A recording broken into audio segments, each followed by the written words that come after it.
बात करते हैं बच्चों यहाँ पर ब्लीचिंग पाउडर के बारे में। देखो आपने सुना भी होगा,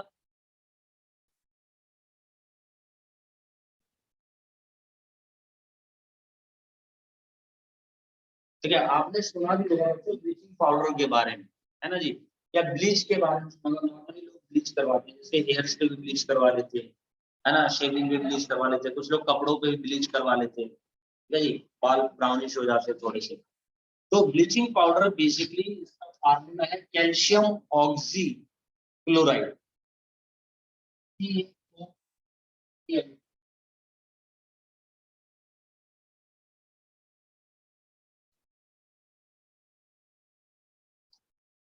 तो ब्लीचिंग पाउडर होता है हमारे पास कैल्शियम ऑक्सीक्लोराइड है, जिसका फार्मूला है CaOCl2।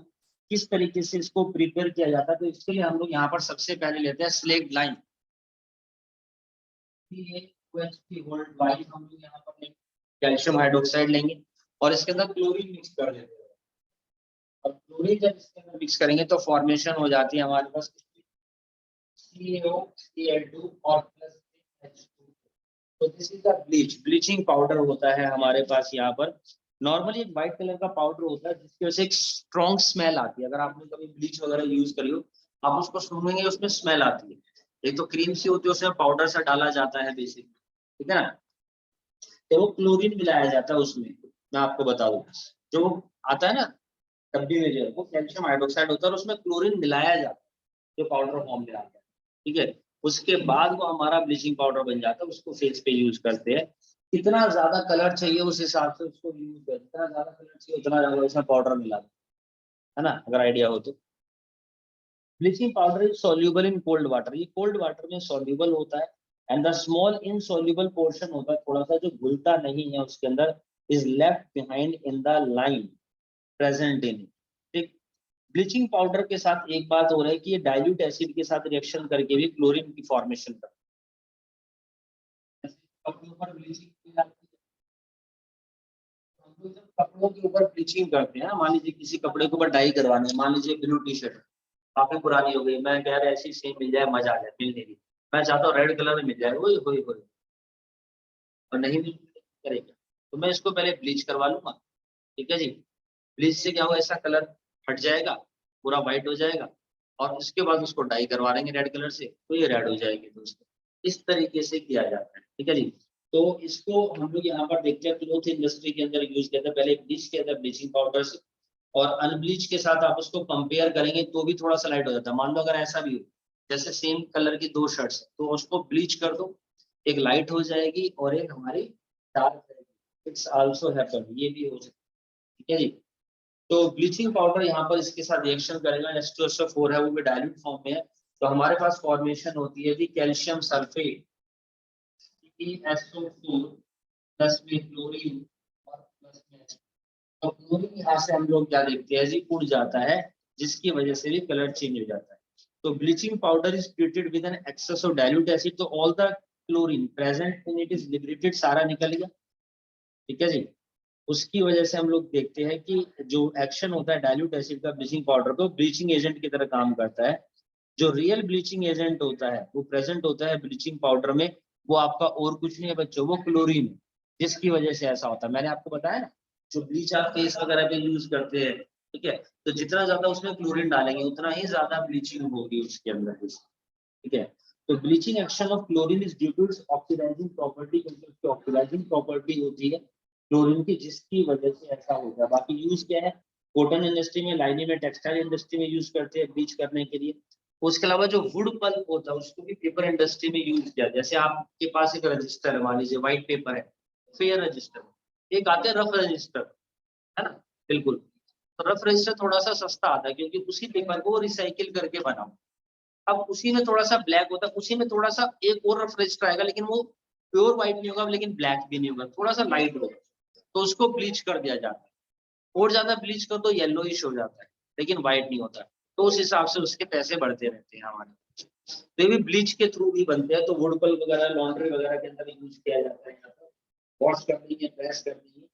और जो ब्लीचिंग एक्शन होता है ब्लीचिंग पाउडर का, due to the chlorine release by, इसी को हम लोग डिसइंफेक्टेंट से यूज करते हैं ड्रिंकिंग वाटर सप्लाई।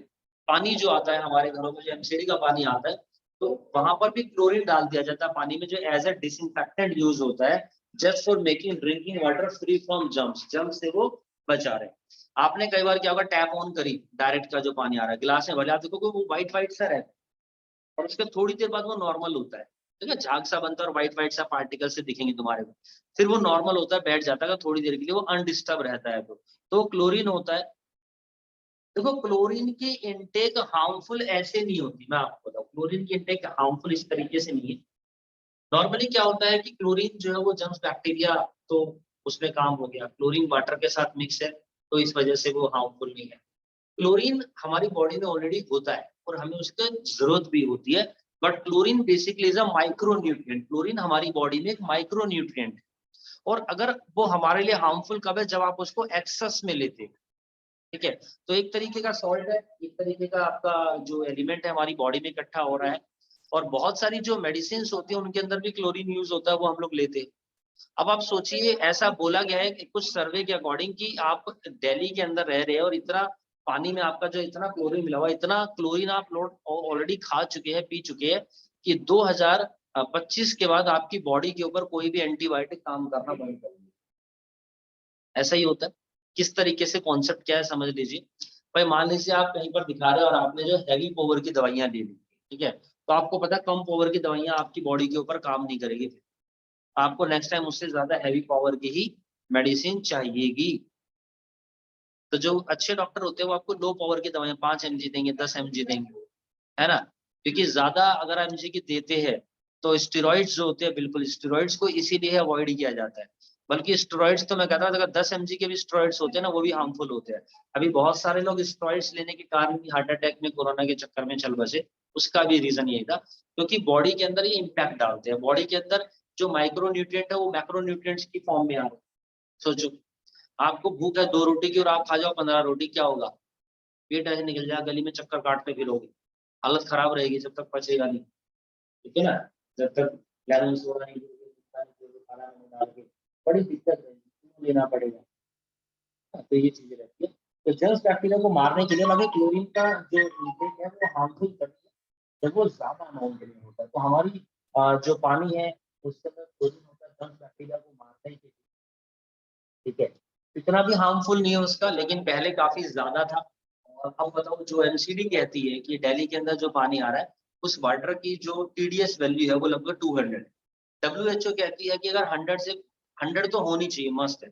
अगर वो 500 तक भी हो तो भी कोई दिक्कत नहीं, 500 तक भी हो टीडीएस वैल्यू। टीडीएस का मतलब होता है टोटल डिजोल्व सॉल्ट जो वाटर के अंदर प्रेजेंट है, ठीक है, उसको टोटल डिजोल्व सॉल्ट बोलते हैं। जो लोग अपने घरों में आरओ लगाते हैं, फिल्टर लगाते हैं ना, आरओ जो लगाते हैं, तो आरओ सबसे पहले क्या करता है, वाटर के टेस्ट को चेंज करता है, कैसे? टीडीएस वैल्यू को घटा करके। और टीडीएस वैल्यू 15 से 20 रह जाती है, जो सबसे खतरनाक होती है। तो आरओ यूज नहीं करना चाहिए, सबसे बेकार पानी होता है आरओ का। टेस्ट के लिए लोग यूज करते हैं, इसकी जगह वो यूवी यूएफ ले सकते हैं, है ना। तो वो ज्यादा बेटर है कंपेरिजन टू आप। Bleaching powder is use for the manufacture of chloroform. Chloroform के बनाने के लिए भी इसको यूज किया जाता है, CHCl। क्लोरोफॉर्म का फार्मूला होता है हमारे पास यहाँ पर ये। और क्लोरोफॉर्म आपको पता ही है, बेहोश करने के लिए यूज किया जाता है। तो वो हमारा यहाँ पर क्लोरोफॉर्म कहलाता है, जो बेहोश करने के लिए यूज किया जाता है। उसके अलावा bleaching powder use for making wool unshrinkable. जो वूल होती है, ऊन जो अनश्रिंकेबल रहे। And bleaching powder use an oxidising agent in many chemical industry. बहुत सारी केमिकल इंडस्ट्री में भी हम लोग इसको एज ऑक्सीडाइजिंग एजेंट यहाँ पर यूज करते हैं बच्चों। अब हम बात करते हैं यहाँ पर पीओपी, यानी कि प्लास्टर ऑफ पेरिस, ठीक है जी। जनरल भाषा में आपने नाम सुना होगा पीओपी, मतलब कि प्लास्टर ऑफ पेरिस। ये एक व्हाइट कलर का पाउडर आता है ना जी, मार्केट में मिलता है कट्टों में। उसमें आपके घरों में जो लेबर लगी होती है, पीओपी करने आती है, सुंदर सुंदर डिजाइन बनाती है, क्या करती है, पानी डालेंगी, उसका एक गारा सा बन जाएगा, सॉलिड थोड़ा सेमी सॉलिड, उसको दीवारों पे चिपका देगी, वो हार्ड हो जाएगा, सीमेंट से भी ज्यादा हार्ड हो जाता है। सोचिए, उससे डिजाइन में, तो वो पीओपी है। एक तो चीज ये हो गई। पीओपी होता क्या बेसिकली, उसको प्लास्टर ऑफ पेरिस क्यों बोलते हैं? तो पीओपी प्लास्टर ऑफ पेरिस बनाने के लिए जो रॉ मटेरियल की रिक्वायरमेंट होती थी वो पहले पेरिस से आता था, इस वजह से इसको प्लास्टर ऑफ पेरिस बोल दिया है। और इसका फार्मूला था calcium sulphate hemihydrate. Calcium sulphate hemihydrate, ठीक है जी। इसका नाम है कैल्शियम सल्फेट हेमीहाइड्रेट, यानी कि कैल्शियम सल्फेट CaSO4 और हेमी यानी कि हाफ, ठीक है जी। हेमी मतलब होता है हमारे पास हाफ, यानी कि half H2O molecule. This is the formula. तो ये फार्मूला है प्लास्टर ऑफ पेरिस का, और इसका पेरिस जो है नाम इस वजह से पड़ा क्योंकि first of all made by heating gypsum. हम लोग देखते हैं कि इसको बनाने के लिए जो रॉ मटेरियल की रिक्वायरमेंट होती है वो हमारे को क्या चाहिए होता है बच्चों, जिप्सम चाहिए होता है। तो ये हमारे पास जिप्सम है जिसका फार्मूला है CaSO4 इंटू में 2H2O, और हम लोग यहाँ पर क्या करते हैं, इसको हीट कर देते हैं। और जब हम इसको यहाँ पर हीट करते हैं, अच्छा हीट भी एक स्पेसिफिक 100 डिग्री सेल्सियस तक ही करेंगे, ठीक है जी, यानी कि 373 केल्विन टेम्परेचर। तो हम लोग क्या देखते हैं, इसमें से 1.5 मॉलिक्यूल जो होते हैं वाटर के इवोपरेट हो जाएंगे, जिसकी वजह से हाइड्रेटेड था, और अब ये मेरे पास एनहाइड्रस बचेगा। Then what we get, CaSO4 into में half H2O। This is the plaster of Paris, ये हमारे पास प्लास्टर ऑफ पेरिस है। तो जो जिप्सम है बच्चों, we use in a massive way, construction industry में यूज किया था, पेरिस से ही मिलता था, but now it has many other uses. इसके अलावा बहुत सारे यूजेस है आज की डेट में तो पीओपी के। एक तो कंस्ट्रक्शन इंडस्ट्री में यूज करते हैं, मैंने आप लोगों को बताया ही है ना, डेकोरेशन वगैरह के अंदर इसका यूज होता है। बाकी और भी बहुत सारी जगह अभी इनके यूजेस होते हैं। अच्छा जिप्सम को लो, इसके अंदर हम क्या करते हैं, हीट कर देंगे तो प्लास्टर ऑफ पेरिस बन जाएगा। प्लास्टर ऑफ पेरिस में करो 1.5 मॉलिक्यूल वाटर के ऐड कर दो, दोबारा से जिप्सम बन जाएगा। तो व्हाइट पाउडर होता है, रिमार्केबल प्रॉपर्टी होती है कि काफी ज्यादा हार्ड हो जाता है, सेट हो जाता है on waiting with water, water के साथ ऐड करने पर। और इसको मॉइस्चर प्रूफ कंटेनर में रखा जाता है। जो पीओपी के मार्केट से आप कट्टे लाते हैं, अगर मान लो 6-7 महीने आपने खुला रखा तो बेकार हो जाता है, हार्ड नहीं होगा, चिपकेगा भी नहीं वो फिर, ठीक है, भले ही चाहे पाउडर फॉर्म में रहे। हॉस्पिटल्स में यूज करते हैं, जो इन फ्रैक्चर्ड बोल्स होती है उनको सेट करने के लिए प्लास्टर कर देते हैं ना, बोलते हैं प्लास्टर चढ़ गया, तो वो इसलिए करते ताकि बोन जो वो हिले डुले ना बिल्कुल भी, उसको टाइम लगे। तो फ्रैक्चर बोन को स्ट्रेट करने के लिए it is also use making toy, decorative materials बनाने में यूज किया जाता है आज की डेट में। तो बहुत सबसे चीप ऑर्नामेंट्स में, कॉस्मेटिक्स में, ब्लैक बोर्ड की चौक, कास्ट फॉर स्टैचू वगैरह, है ना, ये जो मूर्तियां यूज की जाती है इधर गोल चक्कर पे तो काफी मिलती है ना, गणपति बप्पा की, और ये अब नवरात्रि शुरू हो जाएंगे तो ये सब उन्हीं की मिलती है। फॉल्स वॉल, है ना जी, फॉल्स सीलिंग में भी यूज करते हैं इनको जो है डेकोरेशन के लिए। And it is also use as a fire proofing material में भी इसको। And it is also in chemical lab में, जैसे कई बार कोई एपरेटस है उसमें से लीकेज हो रही है, तो उसको थोड़ा सा पाउडर लिया, गीला करके लगा दिया उसको, तो वो थोड़ी देर बाद आपका काफी ज्यादा हार्ड हो जाता है, लीकेज बंद हो जाती है, ठीक है। और plaster of Paris use for making surface like the walls of house smooth before painting them, and for making ornamental design on the ceiling of house and other building. उसके बाद पेंट करते हैं, थोड़ी सी सरफेस स्मूथ रहती है, बढ़िया रहती है, शाइनी रहती है। So this is all about the POP plaster of Paris. अब हमारे यहाँ पर जो सॉल्ट्स होते हैं बच्चों वो खत्म हो जाते हैं। नेक्स्ट टॉपिक जो है वो हम बात करेंगे अब हाइड्रेटेड सॉल्ट के बारे में। नेक्स्ट टॉपिक है मेरा हाइड्रेटेड सॉल्ट।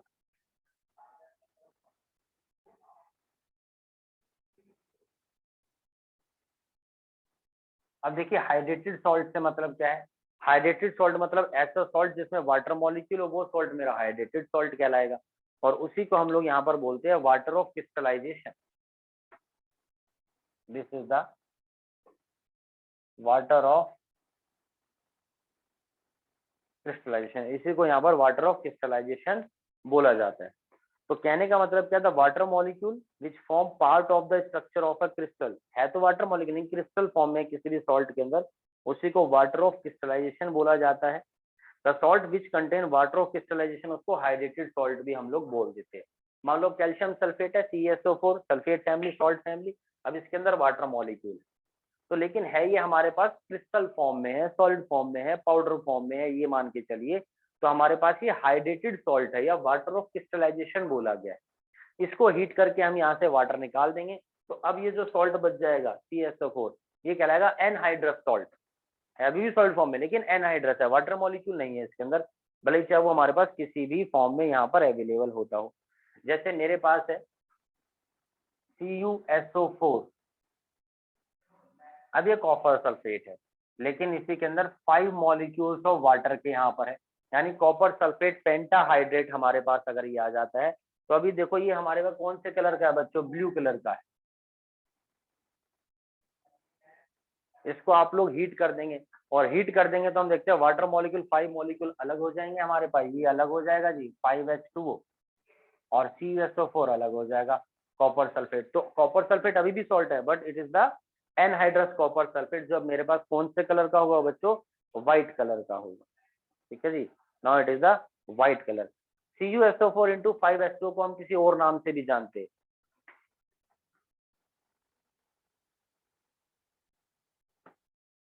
कोई बताना चाहता है? अब ये स्पार्क क्लास में पढ़ाऊंगा आपको, वैसे तो मैंने बता रखा है इस वाले बैच में भी। This is also termed as blue vitriol, इसी को हम ब्लू विट्रियोल बोलते हैं। कोई बताना चाहता है ग्रीन विट्रियोल क्या होता है?